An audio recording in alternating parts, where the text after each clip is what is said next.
bienvenidos a esta nueva edición de América Ahora. Soy Wang Xiaochuan, les saludo desde Beijing.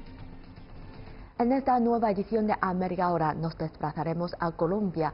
Conoceremos en primer lugar la historia de Humberto de la Calle, jefe negociador y una de las figuras imprescindibles en la firma del acuerdo de paz entre el gobierno colombiano y el grupo guerrillero de extrema izquierda de las FARC en 2016. Para así poner fin a 50 años de conflicto armado. Después examinaremos el proceso de reinserción social de los excombatientes de las FARC y el trágico final de cientos de ellos que resultaron asesinados en estos últimos 4 años tras la firma del Tratado de Paz. Comienza América Ahora. Humberto de la Calle, uno de los hombres detrás de la firma del acuerdo de paz entre el gobierno colombiano y las FARC. Más de un centenar de excombatientes de las FARC han sido asesinados desde la firma del Tratado de Paz. En 2016, Colombia copó los titulares del mundo después de firmar un acuerdo de paz con el grupo rebelde más antiguo y grande de América Latina, las FARC, para poner fin a 50 años de conflicto armado. Encabezando las negociaciones por parte del gobierno colombiano se encontraba un hombre que afirma no haber imaginado que la vida le encomendaría dicha tarea. 12 del día en este momento en Cuba y en Colombia. A menudo se le ha descrito como un hombre extrovertido y bohemio. Pero Humberto de la Calle se considera a sí mismo un existencialista con afán devorador de literatura, filosofía y de los grandes pensadores del psicoanálisis. Puede que precisamente este interés por el estudio de las personas lo ayudase a realizar con éxito la mayor tarea que se le ha asignado en la vida: ser jefe negociador en representación del gobierno colombiano en las conversaciones para poner fin al conflicto armado que enlutó el país durante medio siglo. Inmediatamente entren las fuerzas militares a la región, se convierte en movimiento guerrillero. Seguimos luchando. Sin duda, su gran tributo para llevar a cabo con éxito dicho reto fue su humildad. ¿Qué rasgo en el carácter cree que se necesita para negociar un acuerdo de paz? No creer que uno tiene todas las respuestas, sino que también tiene preguntas. Y eso se convierte en algo, que es ponerse en los zapatos del otro. Pero yo le he agregado una segunda frase a ese aforismo: ponerse en los zapatos del otro, pero no para usar los zapatos del otro. Nosotros sabíamos que teníamos líneas rojas, pero sí tratábamos de entender qué era lo que había detrás de los intereses de las FARC. Definitivamente tanta manifestación de odio carece de sentido.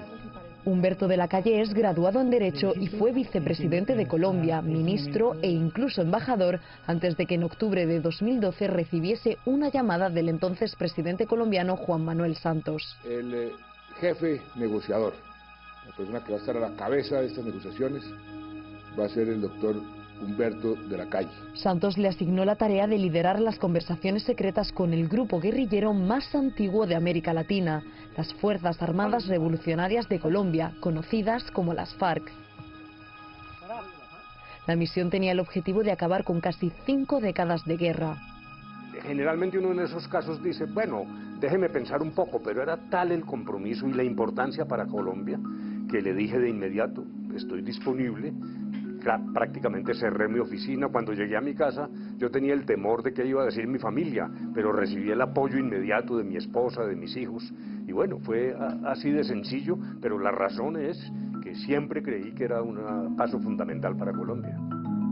Se trata de un camino difícil, sin duda, muy difícil, pero es un camino que debemos explorar. En este proceso la gente quiere ver un proceso. En 2013 el gobierno colombiano anunció oficialmente que el grupo guerrillero estaba dispuesto a iniciar las negociaciones para acabar con el conflicto. Las delegaciones de ambas partes comenzaron las conversaciones formales en Cuba. Se procederá a la erradicación manual de los cultivos. Derechos de propiedad, derechos de las víctimas, participación política. Estos fueron solo algunos de los temas que se debatieron durante los encuentros. Pero de la Calle considera que el asunto que generó más debate fue la involucración de las FARC en el tráfico de drogas durante años. El grupo guerrillero trató de minimizar su participación en actividades ilegales, alegando que esta había sido limitada, que el tráfico de todo tipo de mercancías era tan solo un método de financiación más de su guerra, la cual, a sus ojos, giraba en torno a la lucha por los derechos de los pobres. Causándoles dolor y sufrimiento. Nosotros le exigíamos a las FARC que manifestara su decisión de romper todo vínculo con el narcotráfico. Y ya claro, yo entendía que era muy duro para ellos aceptar ese lenguaje, pero hubo un momento en que rompimos, yo levanté la mesa, le anuncié al presidente, y unas 3 o 4 horas después los garantes de Noruega y de Cuba volvieron a convocarnos y logramos superar ese punto. Pero además, se equivocan radicalmente si piensan que con acciones de este tipo van a obligar al gobierno a un cese del fuego bilateral. Hicieron falta 3 años e incontables altibajos durante las negociaciones, pero De la Calle, a pesar de ser dibujado como pesimista por su hijo, afirma que siempre tuvo presente cuál era la meta. Rechaza los términos de la declaración leída hoy por Iván Márquez. Claro, había íntimamente, o con la esposa o con amigos, uno decía, no, ya no doy más, pero no era en serio, esa era una forma de rebajar la tensión.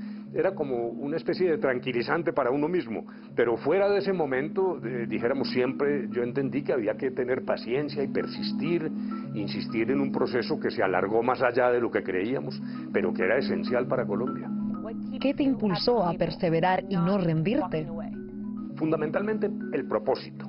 Dijéramos, yo me hice la reflexión de que este iba a ser un hecho indeleble para Colombia y para mi vida. Yo sabía que aquí estaba jugando un papel que era determinante y es lo que siento hoy. Cada vez siento más satisfacción de lo que se hizo y no me importan las críticas, hemos recibido insultos, pero yo creo que históricamente se va a comprobar que esa era la decisión correcta. Y claro, pensar en las víctimas, y no solo en las víctimas del pasado, sino en las víctimas futuras, las que podíamos evitar. No más guerra. A finales de 2016, las partes negociadoras alcanzaron un entendimiento. Se firmó un acuerdo en Cartagena, a ojos de la comunidad internacional. El convenio se presentó posteriormente a los colombianos y se procedió a un plebiscito para refrendarlo. El plebiscito es ahora una realidad. Hoy acabo de firmar el decreto que lo convoca y que fija las reglas necesarias para su ejecución. Pero los colombianos rechazaron el acuerdo de paz. El 50,2% de los votantes en el plebiscito optó por el no, mientras que el 49,8% lo hizo por el sí. ¡No ganó nadie! ¡No ganó nadie! Yo estaba en la casa presidencial con el presidente, estábamos solos él y yo en una pequeña sala, y cuando ya se confirmó que habíamos perdido, me pasó una cosa extraña, porque yo sentí cierta tranquilidad en el sentido de decir, bueno, los colombianos han dicho no, y realmente esa es una voz que tenemos que respetar. Pero al mismo tiempo el dilema ético era profundo, porque habíamos logrado ya un acuerdo y deshacer esto, echarlo al tarro de la basura y pensar en que estos señores regresaban a combatir, dijéramos, era un paso muy amargo.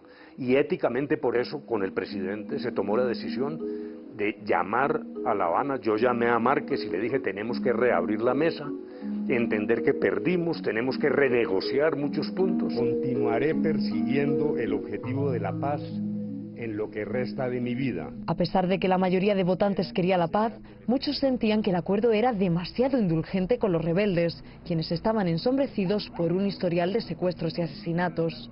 Así, Humberto De la Calle y su equipo de negociadores volvieron a sentarse con los miembros de las FARC. El resultado fue un nuevo acuerdo, con cambios, ajustes y precisiones de fondo en prácticamente todos los temas. Tras 2 meses de renegociación, el Congreso de Colombia aprobó el acuerdo revisado. A pesar de que sobre el papel aquel pacto debía traer la paz, no supuso automáticamente el fin de un capítulo de violencia. Es que una cosa es terminar el conflicto y otra la construcción de paz. La construcción de paz es producto de los colombianos todos, de la sociedad y del gobierno, no solo de una guerrilla. Estamos en la fase en la que deberíamos estar solidificando una paz duradera, y eso solo se logra, claro, eso exige tiempo y recursos y dedicación, pero exige también fundamentalmente voluntad política de cumplir el acuerdo, y ahí yo sí veo vacíos preocupantes. En 2018, una vez el acuerdo de paz fue ratificado por ambas partes y las tareas de la Calle habían llegado a su fin, el jefe negociador se postuló como candidato a los comicios presidenciales. Sin embargo, los colombianos eligieron como nuevo líder del país al conservador Iván Duque.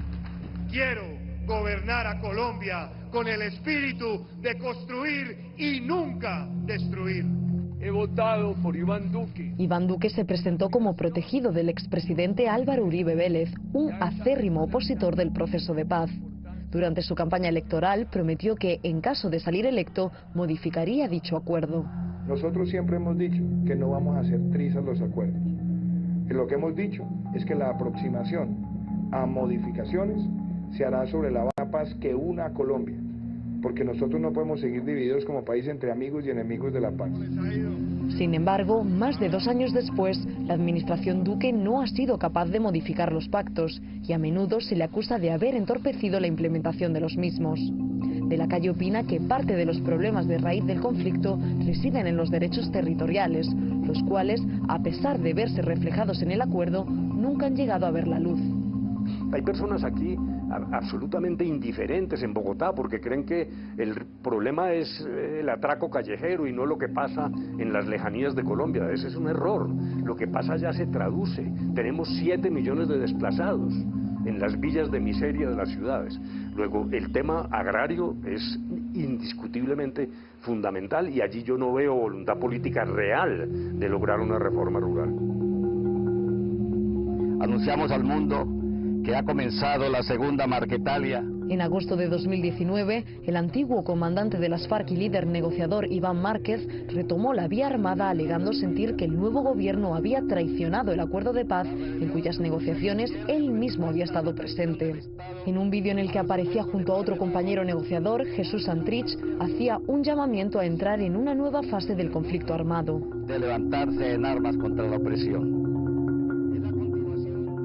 Fue una traición.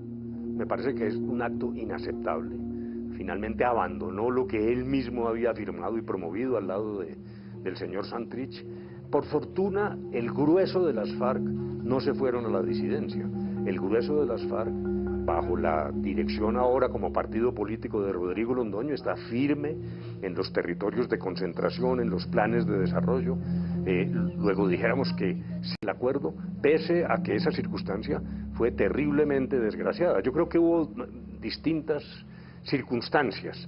Eso no tiene justificación, pero claro, yo también tengo que ser honesto en decir que en la medida en que el nuevo gobierno, desde la campaña política, anunció que iba a modificar unilateralmente el acuerdo, pues yo creo que ese fue un error del nuevo gobierno, el gobierno actual, y me parece que eso creó también un clima de inseguridad para la guerrilla, pero no justifico la decisión, pero sí creo que allí hay un elemento explicativo. Una de las principales fallas que ponen en riesgo el acuerdo es la muerte de excombatientes.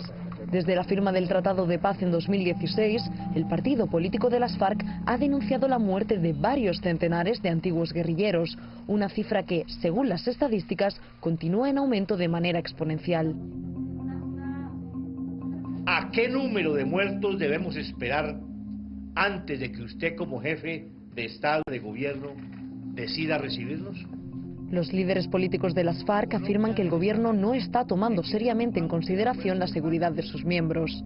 De la Calle opina que esta es una de las principales amenazas para que se llegue a alcanzar la paz en Colombia. Yo no atribuyo responsabilidad personal al presidente, pero quien tiene que garantizar, como se pactó, la vida de los excombatientes es el gobierno, y me parece que lo que está pasando es una masacre.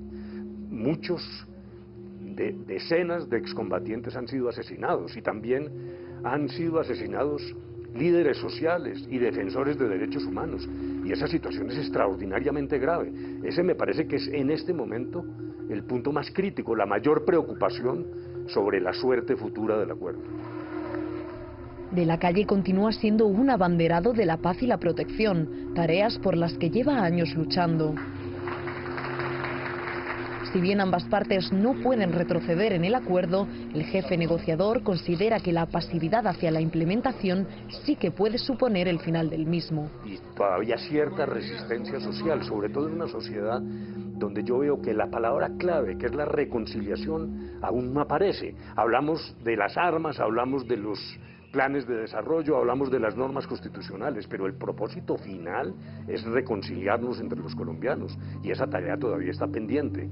Luego, claro, hay riesgos, pero también tengo el optimismo de que no vamos a cometer el error de dar marcha atrás y reiniciar una guerra de estas características tan crueles.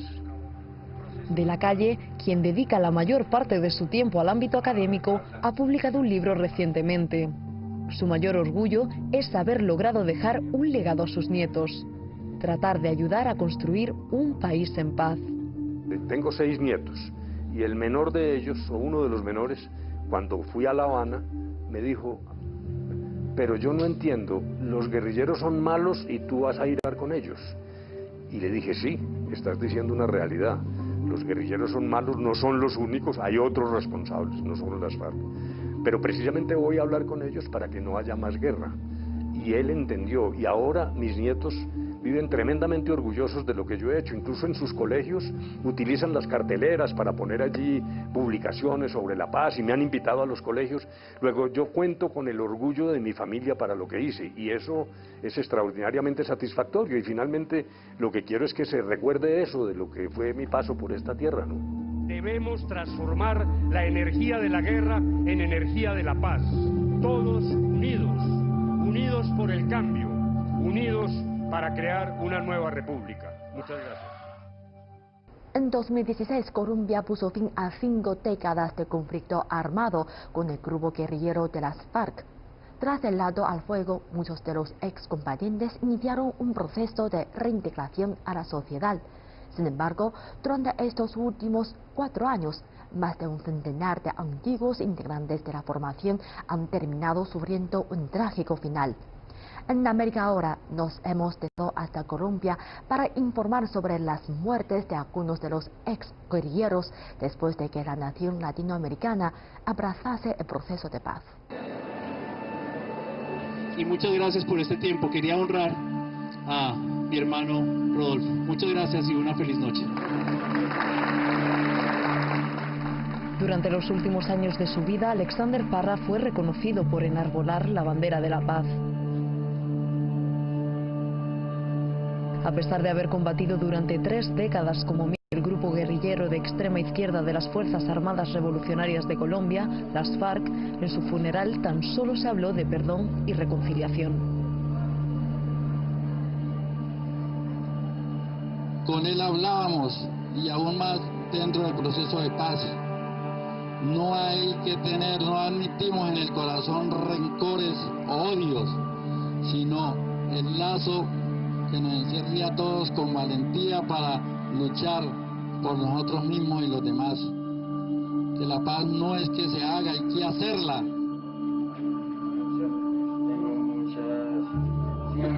Desde el momento en el que Alexander Parra se unió a las FARC a principios de los 80, su hermano, Héctor Alirio Parra, tuvo el presagio de que su final sería violento.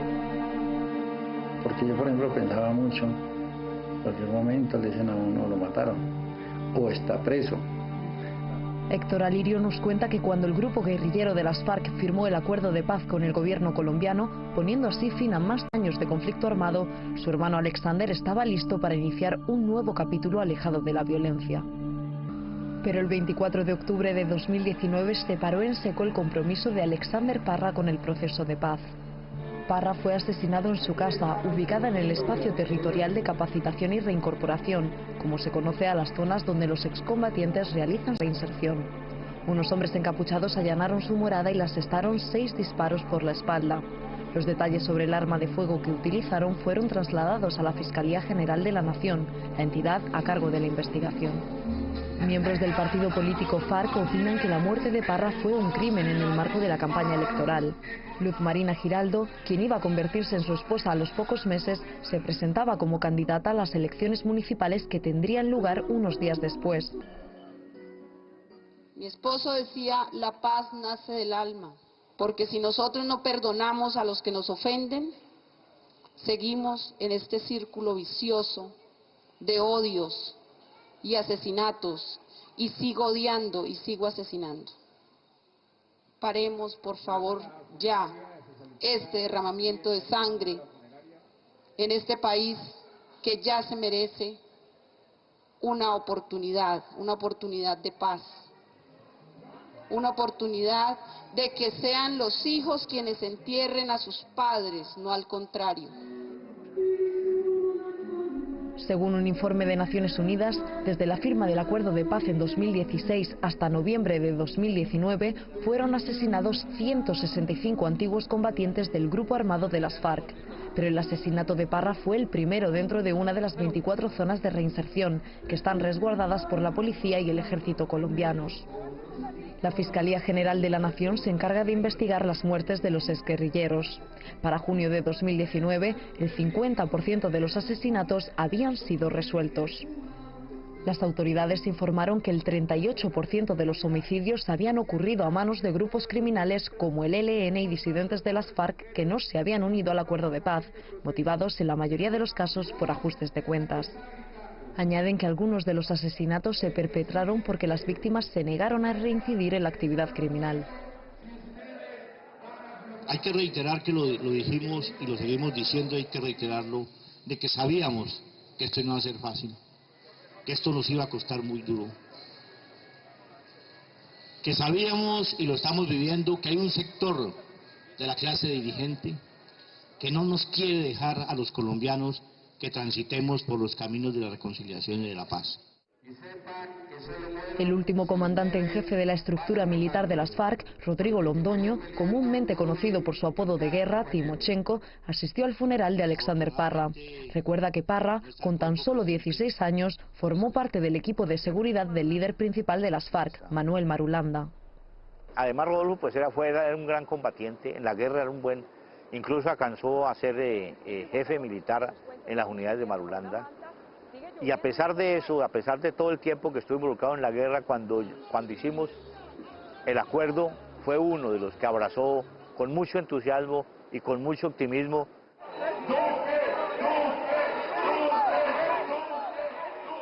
En las elecciones de 2018, la mayoría de los colombianos votó por Iván Duque para asumir el cargo de presidente del país. Su gobierno se opuso a muchos aspectos del Tratado de Paz. Duque dio voz a aquellos que exigían un castigo más duro para los excombatientes que habían cometido crímenes de guerra, un hecho que generó cierto rechazo entre miembros de las FARC, quienes cuestionaron el compromiso del presidente con su reintegración en la sociedad. Tras la victoria electoral de Duque, la muerte del exguerrillero Dimar Torres a manos de soldados colombianos el 22 de abril de 2019 generó aún más controversia. Conforme más miembros del ejército aparecían involucrados en los asesinatos de excombatientes, el presidente envió un mensaje para expresar su apoyo y compromiso con los derechos humanos. Y también con los lineamientos que he entregado de cero tolerancia con cualquier acto violatorio de la Constitución o la ley, o inclusive con cualquier acto que deshonre el uniforme, que hemos prestado toda esta colaboración, frente a la cual le he pedido al señor fiscal y al señor ministro de Defensa que cuenten hallazgos detrás de esa situación y que también anuncien unas medidas que serán adoptadas para que se llegue al fondo de la verdad y que se haga la justicia que corresponda. En noviembre de 2019, la Fiscalía condenó a 20 años de prisión a un cabo del ejército por el asesinato de Dimar Torres. Según la investigación, este seguía las órdenes de un coronel, quien se encuentra en prisión preventiva desde enero, a la espera de que se dicte sentencia. El Consejo de Derechos Humanos de la ONU ha pedido una investigación justa e imparcial sobre el caso.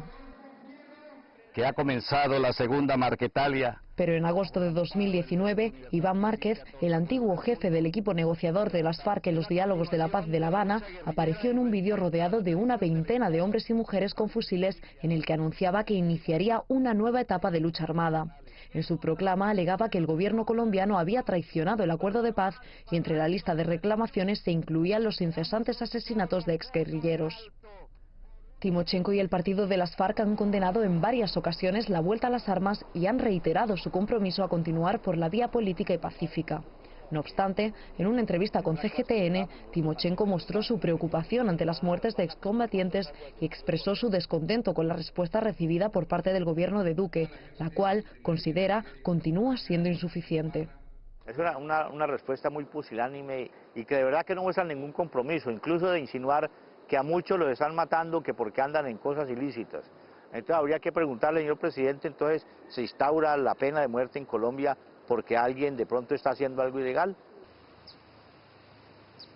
El partido político de las FARC afirma que, a pesar de los problemas que encaran a diario, más del 90% de sus antiguos combatientes continúan en el proceso de reinserción. Y es que no solo surgen inquietudes con respecto a su seguridad, sino que también existen retos a la hora de sacar adelante planes productivos. En la zona de transición del departamento de Meta, Alexander Parra lideró proyectos de desarrollo y guió a antiguos combatientes a empezar desde cero una nueva vida. Aquellos que lo conocieron, como su amigo Farid Adolfo Cabana Mejía, cuentan que muchos le pidieron consejo y guía, como si de un padre se tratase. Y mucho, sí lo está aceptando y mucho porque dentro del espacio, como él era la cabeza visible, el que en una reunión para cualquier cosa, él era el que estaba pendiente de todo, el que hacía, como le decía anteriormente, hacía las propuestas, las iniciativas, las sugerencias, el que estaba que si necesitaba una ayuda un compañero, él estaba ahí, el guía. En septiembre de 2019, un mes antes de la muerte de Alexander Parra, el gobierno de Duque aprobó el decreto 1629, con el fin de garantizar y reforzar las medidas de seguridad de las zonas de transición. Desde el Ejecutivo anunciaron que la medida permite que se desplieguen 2.500 soldados para velar por la seguridad de los excombatientes en las zonas de transición y reintegración. Uno de los retos mayores es temas de seguridad. Carlos Ruiz Masío, el representante especial del secretario general de la ONU en Colombia, explica que la misión de verificación continúa evaluando las medidas tomadas por el gobierno para brindar seguridad a los antiguos combatientes. It's absolutely paramount. It's absolutely paramount the security and safety of the ex-combatants. Es fundamental que se vele por la seguridad de los excombatientes, así como por la de las comunidades afectadas por el conflicto. Creo que la ONU ha dejado muy clara su preocupación por la situación y que ha expresado con precisión cuáles son sus expectativas sobre cómo gestionarla.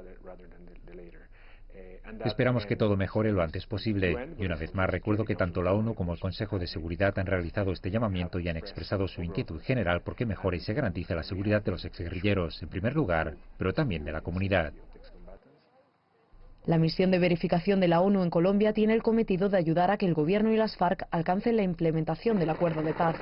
Su función radica en verificar que ambas partes están comprometidas con la implementación del mismo y con la reintegración de los excombatientes del antiguo grupo armado. Según la misión de verificación, el mayor desafío es garantizar la presencia del Estado a través de servicios de seguridad, sanidad y educación en las áreas que precisamente carecieron de los mismos durante décadas. Después de realizar visitas sobre el terreno, Masío afirma que se puede palpar el compromiso de los antiguos combatientes de las FARC con el proceso de reintegración. Es evidente que para ellos también es un reto expresar sus preocupaciones, ya sea por miedo, por temer por su seguridad o por la necesidad de que se aceleren las actividades que generan beneficios y los proyectos productivos. Pero aún así su compromiso está ahí, se siente.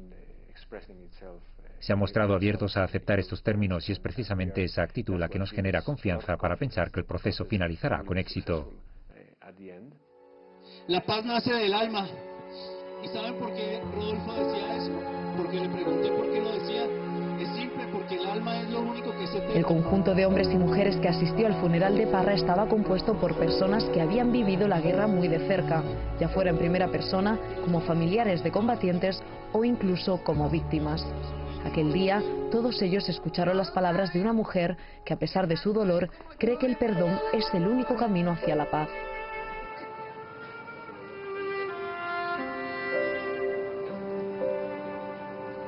Por eso hoy perdono a quien le hizo esto a mi esposo. ¿Acaso no fue el pueblo colombiano el que un día dijo no más guerra?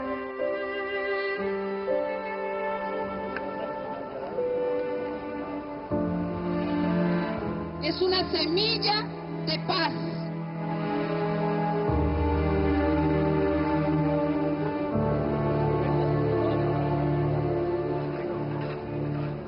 Con todo esto terminamos esta edición de América Ahora. Gracias por sintonizarnos durante esta media hora. Soy Wang Xiaochuan, Beijing. Nos vemos en la próxima edición.